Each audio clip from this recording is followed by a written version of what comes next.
여러분들, 한 사람이 내게 얼마나 소중한 존재였는가를 알 수 있는 방법 중에 하나는요, 그 사람의 떠난 빈자리가 나에게 얼마나 크게 느껴지는가 하는 것에 달려 있는 것이죠. 언젠가도 제가 연대에게 말씀을 드렸지만 저희 아버님은 타일을 붙이는 기술자셨습니다. 제가 군 생활을 2달 앞에 남겨두고 있을 때에 친척분이 갑자기 오셔서 저희 아버님이 돌아가셨다는 통지를 해주었죠. 상주가 돼가지고 장례를 진행하느라고 도대체 아버님이 어떻게 돌아가셨는지도 알지 못하고 장례를 마치고 또 급하게 부대로 복귀해서 2개월 동안의 군 생활을 마저 마치고 제대를 했습니다. 그제서야 친척들이 와서 이제 아버님이 돌아가시게 된 배경을 말씀을 해주시는 거예요. 아버님이 그 당시에 건강도 안 좋은 상태였고 계절도 겨울로 접어들어서 아주 추운 날씨였는데 제가 이제 전역을 하게 되면 바로 복학을 해야 되니까 등록금을 마련해야 된다고 친척분들이 만류를 함에도 불구하고 지방에 내려가셔서 힘들게 일을 하시다가 갑자기 돌아가시게 되었다라는 이야기들을 들려주시더라고요. 저는 솔직히 고백하건대 저희 아버님하고 사이가 별로 안 좋았습니다. 왜 그러냐면 저희 아버님은 전형적인 옛날 아버님이셨어요. 자식들을 살갑게 안아주거나 스킨십을 해주거나 뭐 따뜻하게 말 한마디 건네주시거나 이런 분이 아니셨어요. 일 마치시고 늦게 돌아오시면은 그저 씻으시고 식사하시고 주무시고 또 아침에는 일찍 나가시는 그런 보통 아버님이셨습니다. 저도 이제 또 성격이 지극히 또 내성적인 아들인지라 내가 먼저 아버지에게 달려가서 뭐 손잡고 아빠 다녀오셨어요? 또 그런 체질이 아니에요. 그러다가 보니까 같은 버스를 타도 아버님이 안쪽에 앉으시면 앞쪽에 앉으시면 왜 그랬나 모르겠어요. 사춘기 때에는 괜히 저 뒤쪽에 가서 혼자 뚝 떨어져 앉아있고 그러고는 했습니다.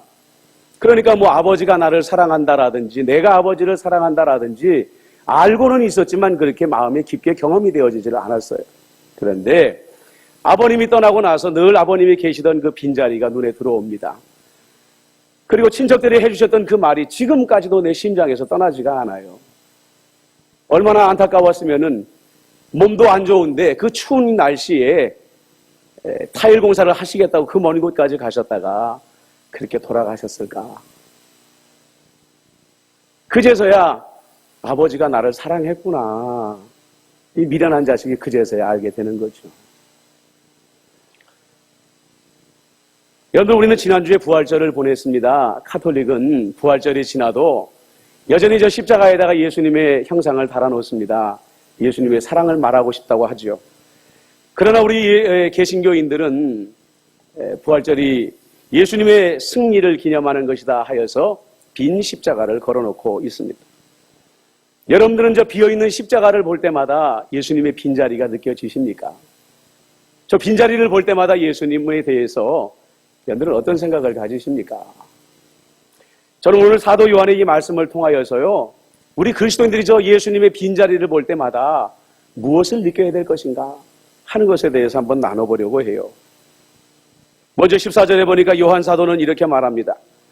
아버지가 아들을 세상의 구주로 보내신 것을 우리가 보았다. 여러분들, 사도 요한은 수요기도회 때 말씀을 나눈 것처럼 세베대의 아들 야고보와 요한 그 둘 중에 한 사람이었습니다. 이 두 사람이 예수님을 처음 만났을 때에 그들이 처음 예수님을 보았을 때에 예수님은 어떤 분이셨습니까? 설교 잘하는 랍비였습니다. 설교 잘하는 선생님이셨던 것이죠. 그리고 두 사람이 예수님의 제자가 되어서 그분을 따라다니면서 또 다른 것을 보게 됩니다. 그것은 기적을 일으키는 예수님, 그래서 엘리야와도 같이 기적을 일으키는 선지자를 그들이 보게 되었던 것이죠. 그리고 그들이 또 다른 예수님을 보게 됩니다. 나귀 새끼의 등에 타서 예루살렘 성에 입성하실 때 수많은 사람들이 다윗의 이름으로 오시는 이여 호산나 호산나 하고 외칠 때에 이분은 우리 유대 땅에 왕으로 오신 분이구나. 그래서 왕으로서의 예수님을 보았다는 것입니다. 그런데 여러분들 어떻습니까?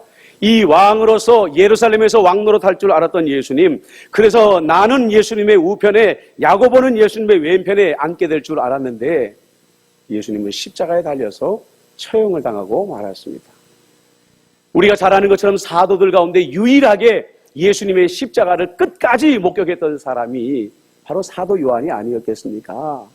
참담했습니다. 끝장이 났구나. 나는 랍비로 보았는데, 선지자로 보았는데, 왕으로 보았는데 결국 예수님은 인간으로 죽고 말았구나. 이렇게 낙심했을 것입니다.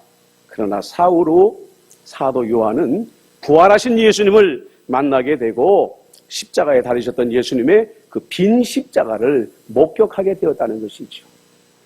바로 그때 사도 요한은 자기가 보아야 될 예수를 그 빈 십자가를 통해서 보았습니다. 랍비가 아닌 예수님, 선지자가 아닌 예수님, 왕 그 이상의 예수님을 보았는데 오늘 말씀해 보신 것처럼 아버지가 아들을 세상의 구주로 보내신 것을 바로 그 십자가를 통하여 나는 보았다. 이렇게 고백하고 있는 것입니다. 인간으로 죽고 땅에 매장되어서 영원히 끝이 난 줄 알았던 예수님이 알고 보니까 하나님이었더라는 것이죠. 하나님의 한 분밖에 없는 외아들로서 죽음을 이기시고 다시 살아나신 것을 나는 보았다. 이렇게 말하고 있는 것입니다. 여러분들, 우리가 비어있는 십자가를 주목해야 될 첫 번째 이유는 바로 이겁니다. 나에게 예수는 누구인가?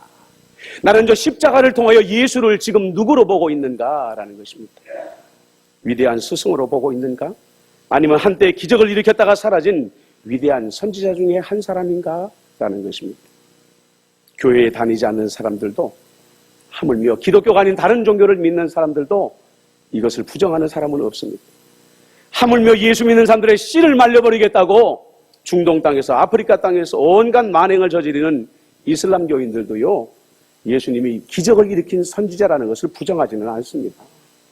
그런데요, 중요한 것은 뭐냐면 예수님을 선생님으로 고백하는 자들에게는 구원이 없다는 것입니다. 예수님을 기적을 일으킨 선지자로 고백하는 자들에게도 구원은 없다는 것입니다. 오직 저 빈 십자가를 바라보면서 그 빈 십자가를 통하여 예수님이야말로 하나님의 아들이셨습니다 라고 고백하는 자들에게만 구원은 이루어질 줄로 믿습니다. 사랑하는 성도 여러분, 그렇습니다. 저 비어있는 십자가를 보면서 인간 예수가 아닌 하나님의 아들 예수님을 날마다 발견하시기를 주님의 이름으로 축복합니다. 그분이 우리에게 구주로 오신 유일한 메시아인 것을 인정하시길 주님의 이름으로 부탁을 드립니다. 여러분들, 더불어 16절 말씀입니다. 요한은 이렇게 말합니다. 하나님이 우리를 사랑하시는 사랑을 알고 믿었다. 이렇게 말합니다. 믿었다라고 하면 되지 왜 알았다라는 것을 강조하고 있을까요? 여러분들, 제가 우리 아버지의 사랑을 말씀을 드렸지만 자녀들 가운데에 부모의 사랑을 지식적으로 알지 못하는 자녀는 없습니다. 그래, 막연히 알지요. 우리 아버지가 나를 사랑해, 우리 어머니가 나를 사랑해, 우리는 다 알고 있습니다.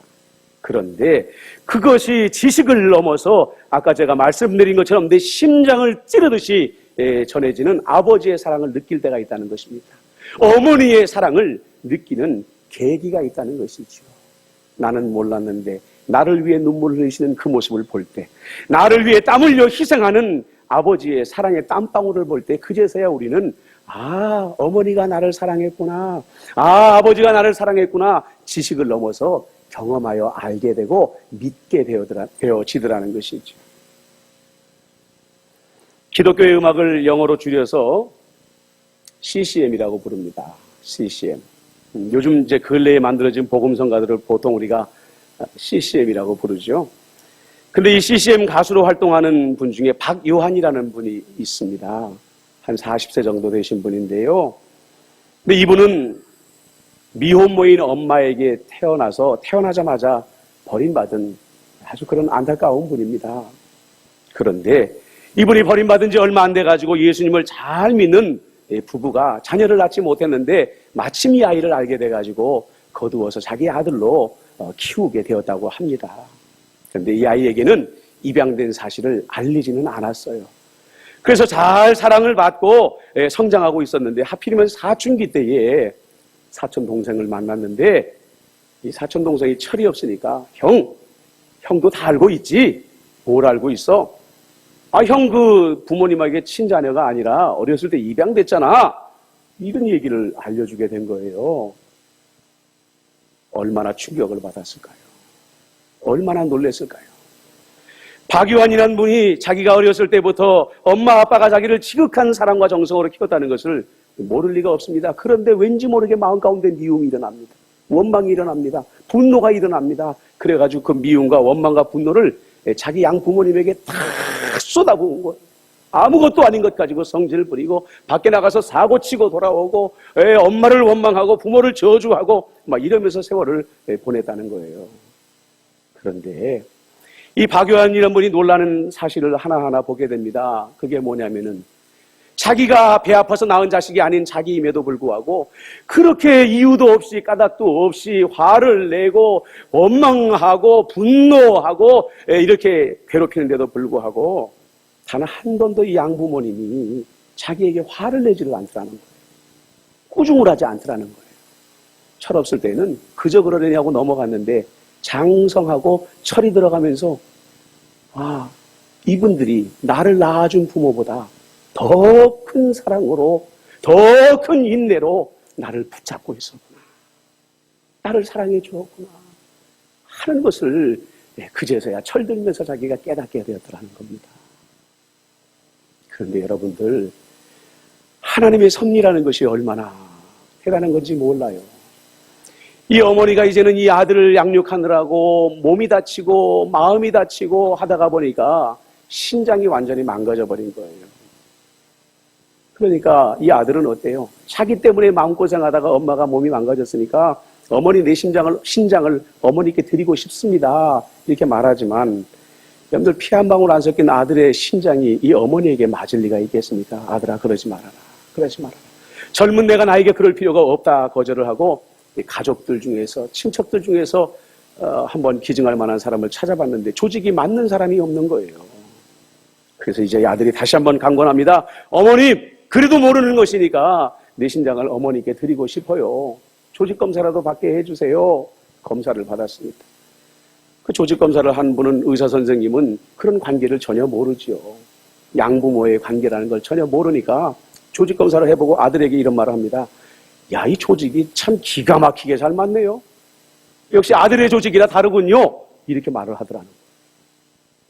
가족의 신장은 안 맞았는데 정작 양자로 드린 이 아들의 신장이 조직이 어머니하고 기가 막히게 일치를 하더라는 거예요. 그래서 신장 이식을 하고 어머니는 건강을 회복하고 지금 잘 지내고 계신다고 그럽니다.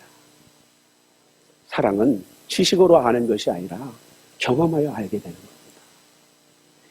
성미가 급하고 욕심이 많아서 권력에 눈이 멀었던 요한이 빈 십자가를 보면서 묵상하고 또 묵상했을 것입니다. 나는 예수님이 죽은 자도 살리는 것을 보았는데, 병든 자를 살리는 것을 보았는데 왜 그렇게 능력이 많으신 이가 저 십자가에서 내려오지 않으셨을까? 하늘에서 12영이나 되는 천사를 불러 모아서 원수들을 한순간에 멸망시켜버리고 그 죽을 것 같은 고통을 다 그만 멈추시고 언제든지 내려올 수 있는 예수님이 왜 저 십자가에서 내려오지 않았을까? 왜 내려오지 않았을까? 왜 내려오지 않았을까? 왜 내려오지 않았을까? 요한 사도는 수만 번 자기에게 물어봤을 것입니다. 그리고 그의 심장에 빛이 비춰지는 걸 느꼈을 거예요. 사랑이구나. 이게 사랑이구나. 나를 낳아준 어머니의 사랑보다도 나를 키워준 아버지의 사랑보다도 더 위대한 사랑이 바로 저 십자가에 있었구나. 그 빈 십자가를 보면서 사도 요한은 깊이 깨닫게 되었습니다. 사도 요한이 왜 사랑의 사도가 되었겠습니까? 그 사랑에 녹아버린 거예요. 완전히 녹아버린 거예요. 스프라울 목사님이라는 복음주의 설교자가 있습니다. 이분이 이런 말을 합니다. 예수님보다도 더 비싼 가격을 인간에게 붙인 분은 없다. 그 값이 뭡니까? 바로 하나님의 한 분밖에 없는 아들 예수 그리스도이셨다는 거죠. 여러분은 스스로의 가치를 어느 정도 된다고 생각하십니까?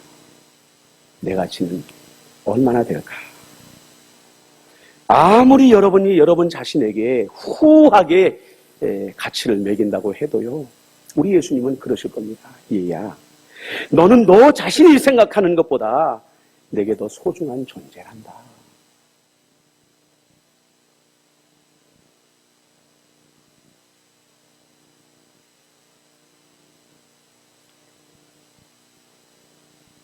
우리는 힘들고 지치면, 그리고 계획하던 일들이 뜻대로 되지 않고 실패하면 주님이 나를 버리셨구나, 그렇게 말을 합니다. 주님이 나를 잊어버리셨구나, 그렇게 말을 합니다. 주님은 나를 이제 더 이상 사랑하지 않는구나, 그렇게 말을 합니다. 그러나 사도 바울은 말합니다. 자기 아들을 아끼지 아니하시고 우리 모든 사람을 위하여 내주신 이가 어찌 그 아들과 함께 모든 것을 우리에게 주시지 아니하겠느냐.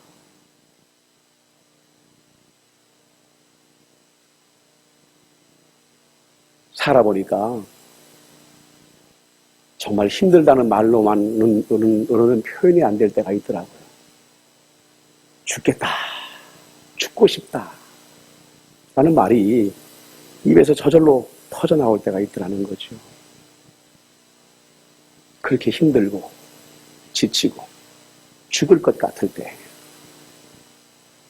여러분들에게 그 고난을 가져다주는 세상을 바라보고 있고, 여러분들에게 가시와도 같은 그 사람들을 바라보고 있으면 답이 안 나옵니다.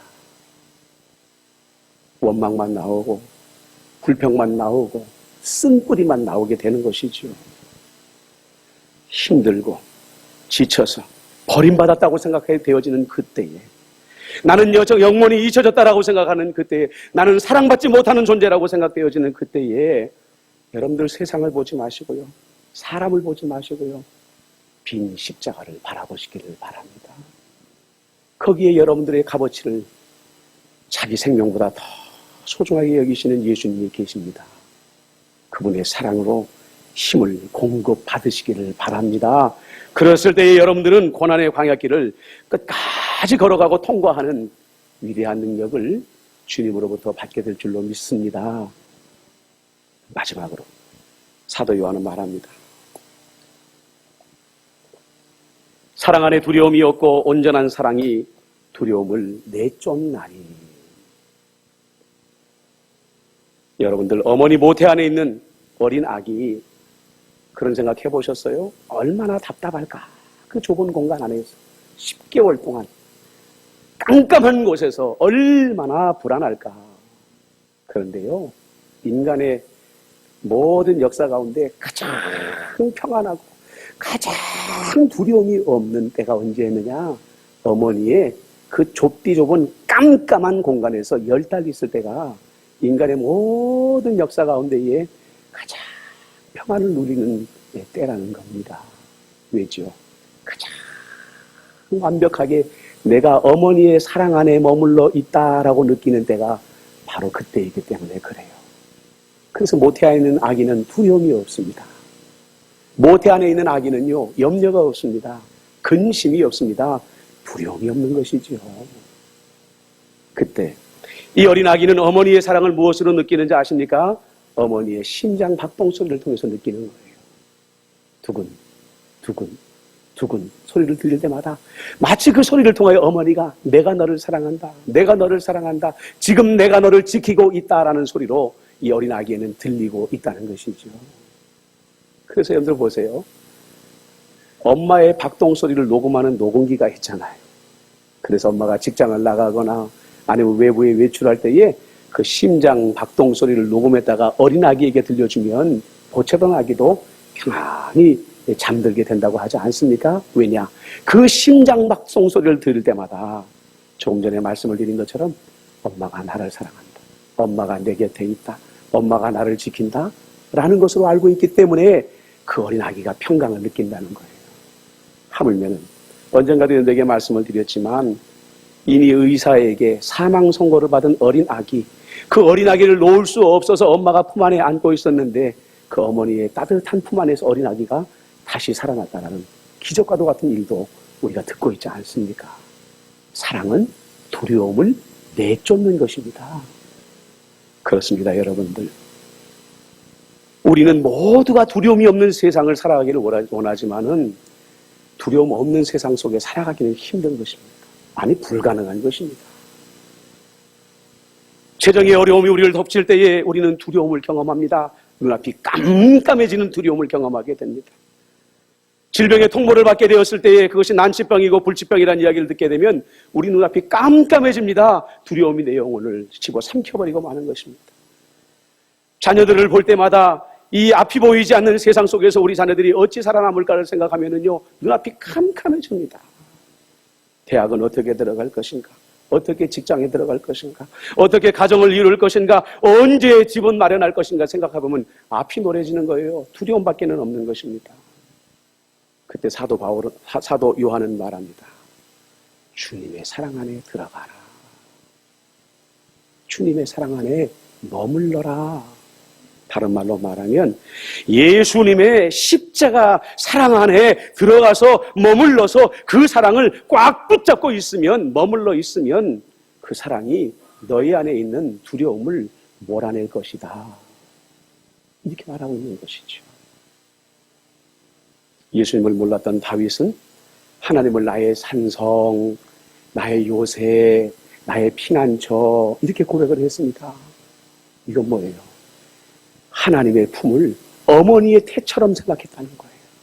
어머니의 모태처럼 생각했다는 거예요. 그래서 수많은 원수가 창칼을 들고 내 목에 칼을 겨두어도 내가 하나님의 품 안에 안겨버리기만 하면, 그 사랑 안에 안겨버리기만 하면 나는 두려움이 없다. 이렇게 고백하고 있는 것입니다. 여러분들, 예수님의 십자가의 사랑은 먼 곳에 있는 것이 아니라 바로 여러분들 곁에 있다는 것을 믿으시기를 바랍니다. 두려울 때에 그것으로 당장 피하시기를 바랍니다. 그 사랑이 여러분들의 염려를 녹여버릴 줄로 믿습니다. 근심을 녹여버릴 줄로 믿습니다. 두려움을 흔적도 없이 사라져버리게 할 줄로 믿습니다. 말씀을 정리합니다. 예수님 부활하셨습니다. 이제 우리는 그 십자가를 다시 주목해야 됩니다. 죽으시고 다시 살아나신 예수님을 보면서 그 십자가를 통하여 우리는 하나님의 아들을 보아야 되는 것입니다.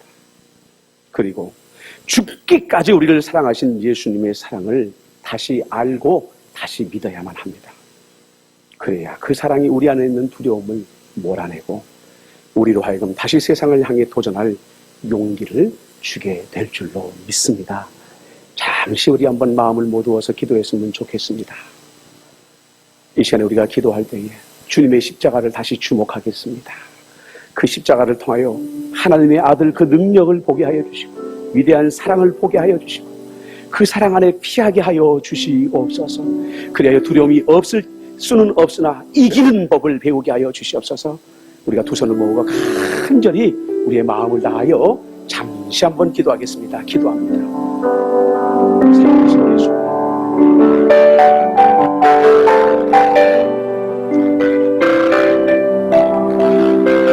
십자가를 주목합니다. 십자가를 주목합니다. 아니 주님, 십자가만을 주목합니다.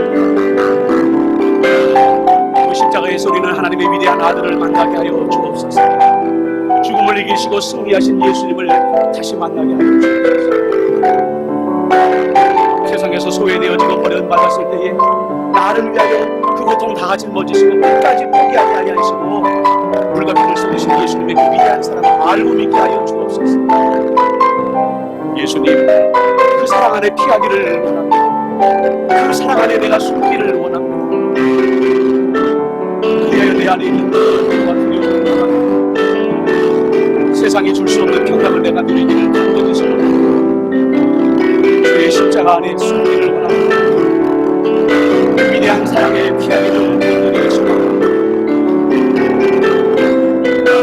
오 예수님, 오 예수님, 오 예수님,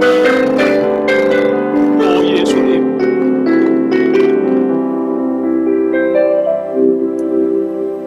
주님의 빈 십자가를 바라봅니다. 하나님의 아들을 다시 만나게 하여 주시고 말로 다 할 수 없는 그 위대한 사랑을 다시 경험하게 하여 주시옵시고 용기를 내어 그 사랑 안에 피하게 하여 주옵소서. 온전한 사랑이 두려움을 쫓는다고 하였는데 그 사랑이 내 안에 있는 염려와 근심과 두려움을 몰아내게 하여 주옵소서. 예수님의 이름으로 기도드립니다.